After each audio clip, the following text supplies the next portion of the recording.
my friend and co-podcaster Michael just saw Thanksgiving, and here's my abbreviated review. I'm a little disappointed. I'm a big fan of the Thanksgiving trailer from the Grindhouse movie, and unfortunately not a lot of people remember.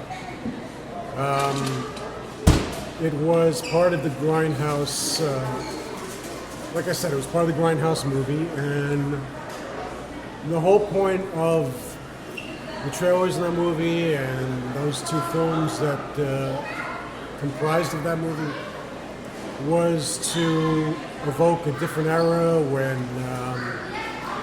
there were, movies that were kind of, I guess you could say, made on the cheap,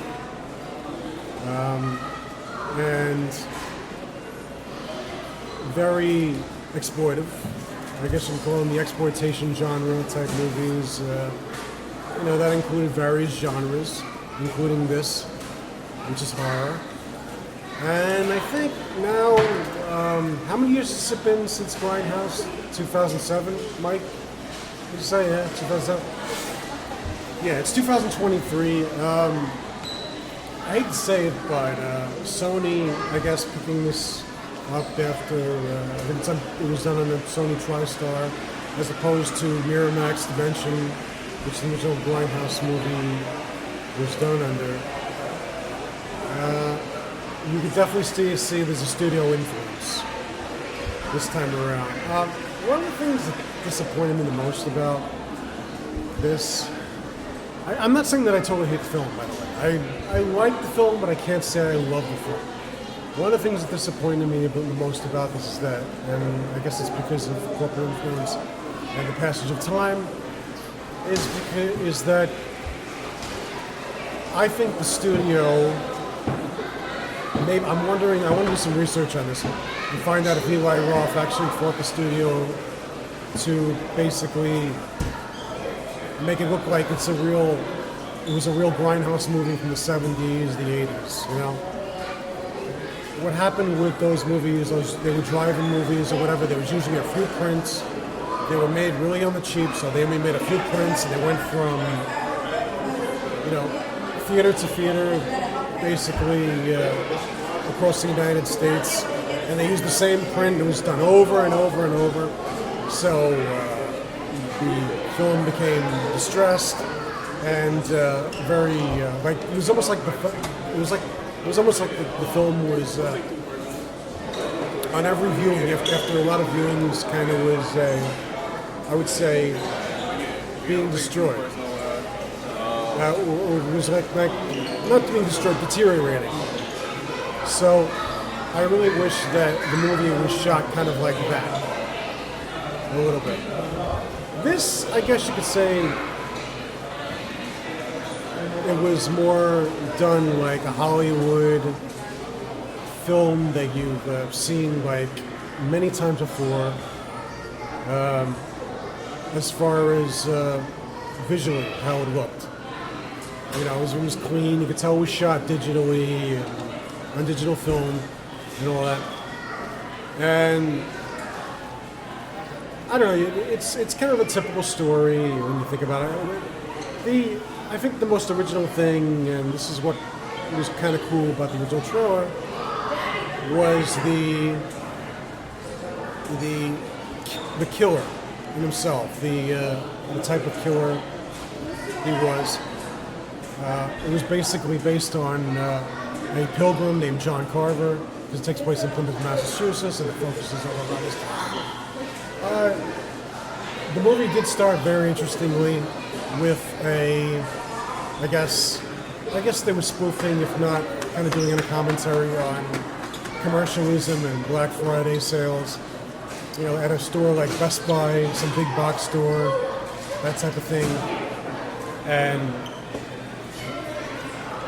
that was kind of cool. That was kind of wild, because it just shows how bad it could get. It was a little over the top, exaggerated how bad it could get, but that actually leads into the whole story, because the plot focuses around that event because it takes place a year.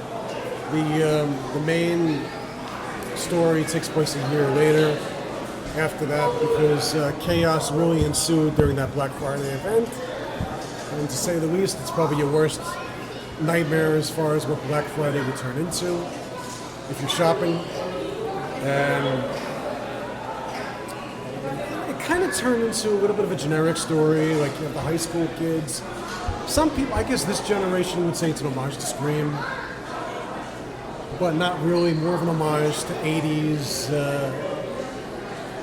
I guess, horror films, slasher films, where you have the high school kids who are basically stalked by the killer, and that's kind of, I don't know, I guess I could see that coming from the trailers, from the new trailers, I mean, and the original Grindhouse trailer.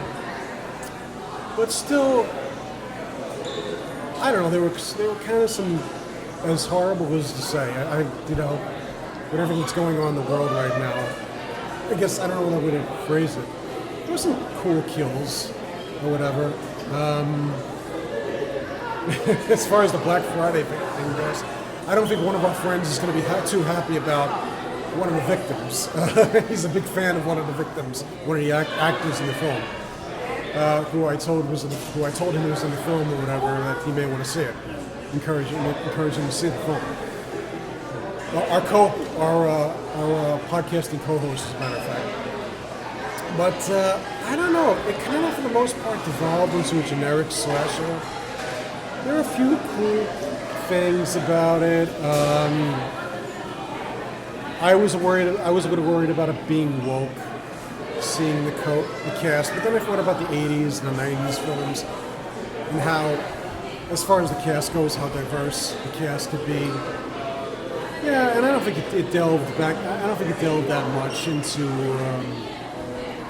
any type of woke territory. But anyway, yeah, I guess I'm gonna have to wrap this up pretty soon. I guess if on a scale of 1 to 10,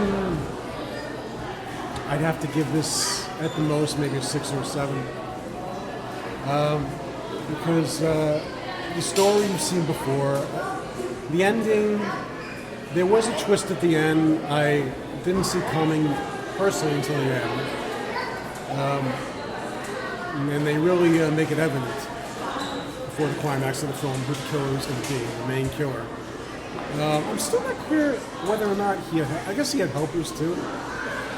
But, okay, spoiler alert. That's a little bit of a spoiler alert, but I'm not going to ruin it any further or give you any more spoilers. At any rate.